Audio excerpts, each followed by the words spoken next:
تاریخ ماضی کی ہوتی ہے مگر یہ شعور مستقبل کا دیتی ہے۔ اب تاریخ کو آپ تقریر کی زبان میں نہیں لکھ سکتے، خطابت کی زبان میں نہیں لکھ سکتے، افسانے کی زبان میں نہیں لکھ سکتے۔ تاریخ فرشتہ کے مصنف محمد قاسم فرشتہ کو جغرافیے کی معلومات ذرا کم تھی، کمزور تھا وہ جغرافیے میں۔ بسم اللہ والصلاۃ والسلام علی رسول اللہ۔ ہم نے اپنے پروگرام مکالمہ کے آغاز میں ایک بات عرض کی تھی کہ ہمارا مقصد بات کو آگے بڑھانا اور اپنے ملک میں مکالمے کی فضا پیدا کرنا ہے۔ مقصد ہمارا یہ ہے کہ لوگ اپنے دماغ سے سوچیں، اختلاف رائے کریں اور ایسی گفتگو کریں جس سے سچائی کا سفر، تلاش کا سفر آگے بڑھ سکے۔ تاریخ کو ہم نے موضوع بنایا تھا اور مثال کے طور پر ہم نے تحریک پاکستان اور پاکستان میں لکھی جانے والی جو تحریک پاکستان پر تاریخ ہے اس کو ہم نے بطور مثال کے پیش کیا ہے۔ تاریخ ماضی کی ہوتی ہے مگر یہ شعور مستقبل کا دیتی ہے۔ اب تاریخ کو پڑھانے کے لیے ایک گزارش یہ کی تھی کہ تاریخ کی ایک زبان ہوتی ہے، ایک اس کا پیٹرن ہوتا ہے، ایک اس کا انداز ہوتا ہے۔ اب تاریخ کو آپ تقریر کی زبان میں نہیں لکھ سکتے، خطابت کی زبان میں نہیں لکھ سکتے، افسانے کی زبان میں نہیں لکھ سکتے۔ اس میں دلچسپی پیدا کرنے کے لیے آپ تھوڑا سا ڈگر سے ہٹ سکتے ہیں، مگر اس کو تقریر کی زبان میں اور ریٹورک زبان میں لکھنا یہ کسی طرح بھی قابل قبول نہیں ہو سکتا۔ اور ریٹورک زبان میں لکھی ہوئی جو تاریخ ہوتی ہے وہ تاریخی شعور نہیں دیتی۔ دوسری بات ہم نے یہ عرض کی تھی کہ تاریخ میں ایک زمانی تسلسل چلتا ہے۔ زمانی تسلسل میں آپ یہ نہیں ہو سکتا کہ کچھ واقعات آپ کو پسند نہیں آتے یا کچھ لوگ آپ کو پسند نہیں آتے ان کو آپ غائب کر دیں۔ اور تیسری یہ بات عرض کی تھی کہ اس کے لیے ایک مکان کا دائرہ بھی ضروری ہوتا ہے۔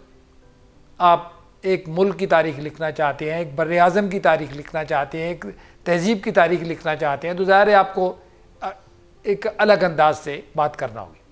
اور جب آپ ایک جغرافیے کی تاریخ لکھ رہے ہیں تو آپ کو جغرافیے کے بارے میں بہت کچھ جاننا پڑے گا۔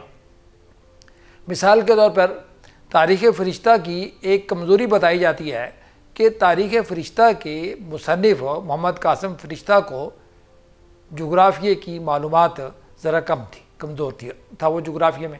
نتیجتاً اس کی تاریخ میں یہ کمزوری آ گئی کہ وہ تاریخ کو جو جغرافیے کے بارے میں معلومات کے کم ہونے سے پیدا ہوتی ہے وہ ہے اس کی کتابوں میں۔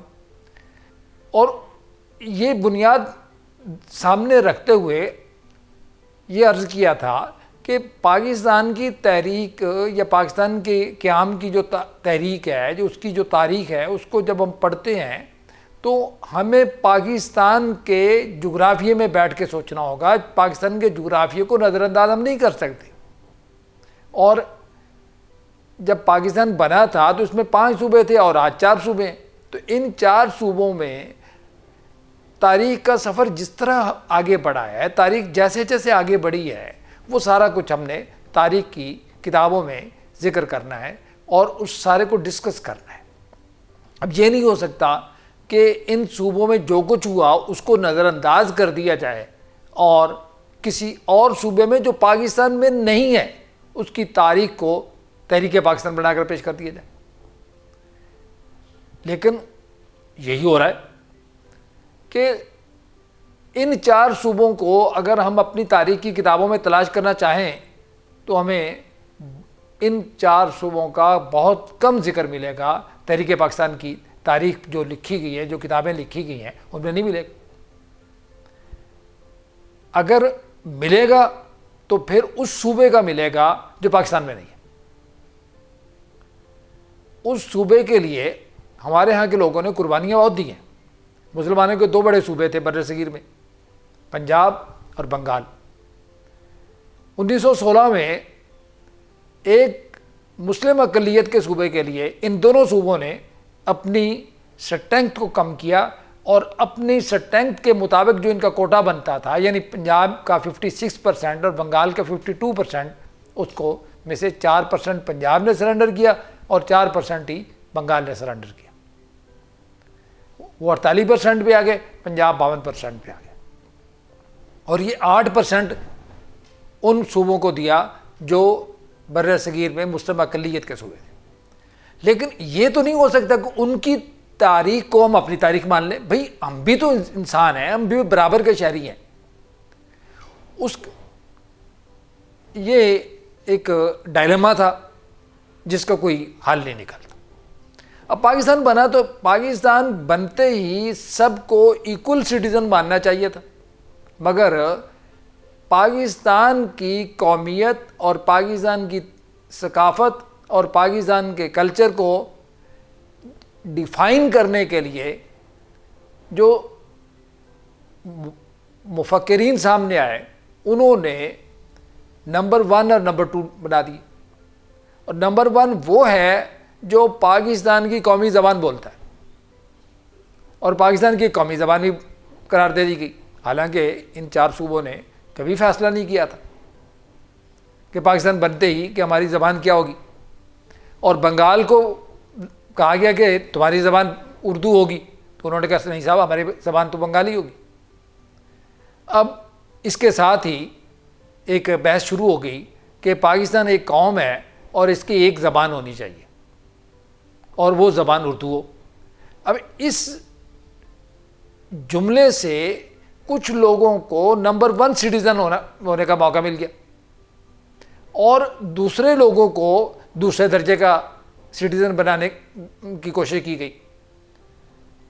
پچھلے دنوں ایک چھوٹا سا کلپ میں نے دیکھا کہ ایک بچی جو ہے وہ سندھی زبان کی توہین کر رہی ہے، حالانکہ کوئی بھی زبان ایسی نہیں جس کی توہین کی جا سکے، یہ ساری محترم اور مکرم زبانیں ہیں، اور پاکستان کی زبانیں ہیں، اور پاکستان کی قومی زبانیں ہیں۔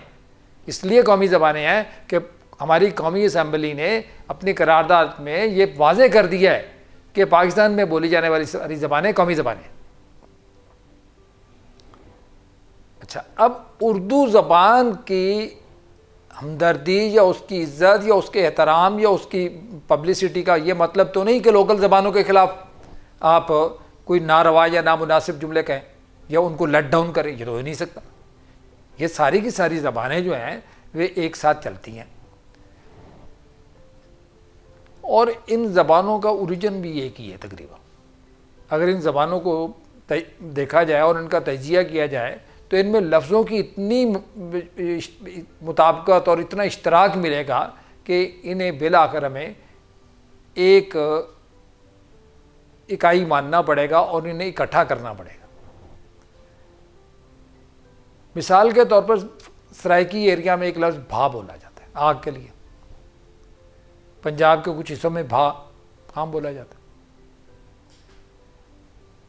اب یہ لفظ لاہور میں بہت کم لوگ جانتے ہوں گے، مگر اس لفظ سے بنے ہوئے الفاظ وہ بولتے ہیں، جیسے بٹھی ہے، پٹیارا ہے، بھامبڑ ہے، اور بہت سارے الفاظ، اور یہ اردو میں بھی مستعمل ہے۔ اور اس طرح ان زبانوں میں محبت اور پیار کا رشتہ نکل آئے گا۔ چلیں جی، اب میں اس پروگرام کو ختم کرتے ہوئے ایک دو باتیں اور عرض کرنا چاہتا ہوں۔ وہ یہ کہ ہم چاہتے تھے کہ یہ مکالمہ آگے بڑھے، اور اب بھی چاہتے ہیں کہ یہ مکالمہ آگے بڑھے، اور اس کی صورت یہ ہے کہ ہمارے سامعین و ناظرین اپنی آراء، اپنے سوالات ہمیں پیش کریں، اور ان کے سوالات کے جواب دیے جائیں، اور وہ اگر چاہتے ہیں کسی موضوع پر تفصیل سے ہم بات کریں تو وہ بھی سجیسٹ کریں۔ تو اس کے لیے ہم نے آج پروگرام میں یہ خاص بات کی ہے کہ اسکرین پر ہمارا واٹس ایپ نمبر چل رہا ہے، تو آپ اس واٹس ایپ نمبر پر ہمیں اپنی سجیشنز، اپنے سوالات، اپنے اعتراضات اور اپنی جو بھی آپ کی تجویز ہے وہ پیش کر میں بھیجیں، ہم آپ کو آنر کریں گے اور آپ کے نام کے ساتھ آپ کے سوال کو پیش کیا جائے گا اور اس کا جواب دیا جائے گا۔ تو بہرحال بات چلی تھی کہ ہم تاریخ پہ بات کر رہے تھے اور اس کے لیے مثال کے طور اپنے ملک کی تاریخ کو ڈسکس کیا تھا، اور اس کے لیے 3-4 باتیں بتائی تھیں کہ یہ ضروری ہیں جو کہ ہمارے ہاں غیر ضروری قرار دی تھی۔ تو اب بھی ہم اسی بات کو آگے بڑھاتے رہیں گے کہ یہ ایک جغرافیے میں ہے یہ ملک، اور اس جغرافیے کے لوگوں کی جب تاریخ ہوگی تو اس جغرافیے سے باہر کی تاریخ ان پر مسلط کرنا یہ زیادتی ہوگی، اور یہاں کی زبانوں کو، یہاں کے جغرافیے کو لیٹ ڈاؤن کرنا اور اس کو اگنور کرنا یہ کچھ زیادتی ہے۔ یہاں کے جغرافیے کو بھی مانیں، یہاں کے زبانوں کو بھی مانیں۔ ہم اردو کے ساتھ پوری کی پوری محبت رکھتے ہیں اور ہم اردو کو بھی اپنی ہی زبان سمجھتے ہیں، مگر اردو کی حمایت میں جو مقامی زبانوں کے ساتھ ناروا سلوک یا نامناسب رویہ اپنایا جاتا ہے، اس کو ہم چاہیں گے کہ یہ ایک متوازن رویہ سامنے آئے، اور یہ متوازن رویہ بات کو آگے بڑھائے گا۔ مکالمہ ہونا چاہیے، سوال و جواب ہونا چاہیے، اختلاف رائے ہونا چاہیے، اور یہ اختلاف رائے سچائی کے تلاش کے لیے ہونا چاہیے، کسی کو لیٹ ڈاؤن کرنے کے لیے نہیں۔ بہت شکریہ۔